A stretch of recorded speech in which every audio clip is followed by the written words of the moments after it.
সকাল হলে সূর্য ওঠে, সন্ধ্যায় অস্ত যায়। প্রকৃতির এই চিরন্তন ছন্দই মানুষকে প্রথম সময়ের ধারণা দিয়েছে। আকাশের দিকে তাকিয়ে চাঁদের রূপ বদল দেখে, সূর্য ও তারার গতিপথ লক্ষ্য করে মানুষ দিন, মাস ও বছর গণনার পথ খুঁজে পেয়েছে।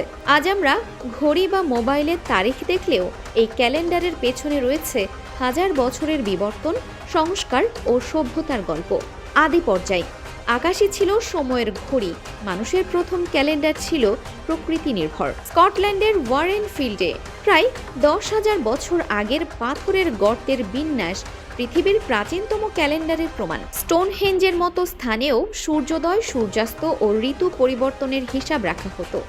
চাঁদের কলা বৃদ্ধি ও হ্রাস দেখে মাস আর সূর্যের অবস্থান দেখে বছর, এভাবেই প্রাচীন মানুষ ফসল বোনা থেকে উৎসবের দিন স্থির করত।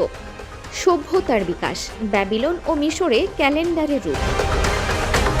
টাইগ্রিস ইউফ্রেটিস তীরে ব্যাবিলনীয় সভ্যতা চাঁদ ভিত্তিক ক্যালেন্ডার তৈরি করে। তাদের বছর ছিল 12 মাসের।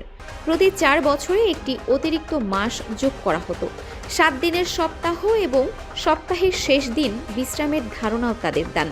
অন্যদিকে নীল নদের চক্রকে ভিত্তি করে মিশরীয় সভ্যতা সৌরকেন্দ্রিক ক্যালেন্ডার তৈরি করে।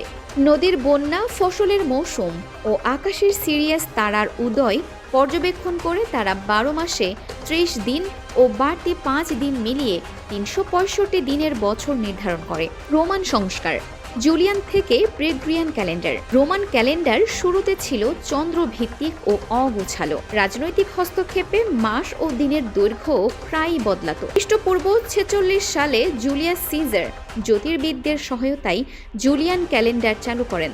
এতে বছর হয় 365 দিন। প্রতি 4 বছর পর পর একটি লিপ ডে যোগ করা হয়। তবে জুলিয়ান ক্যালেন্ডারে সামান্য গণনাগত ভুল জমতে থাকে। 1582 সালে পোপ গ্রেগরি ত্রয়োদশ গ্রেগরিয়ান ক্যালেন্ডার চালু করেন, যা আজও আন্তর্জাতিকভাবে ব্যবহৃত হয়।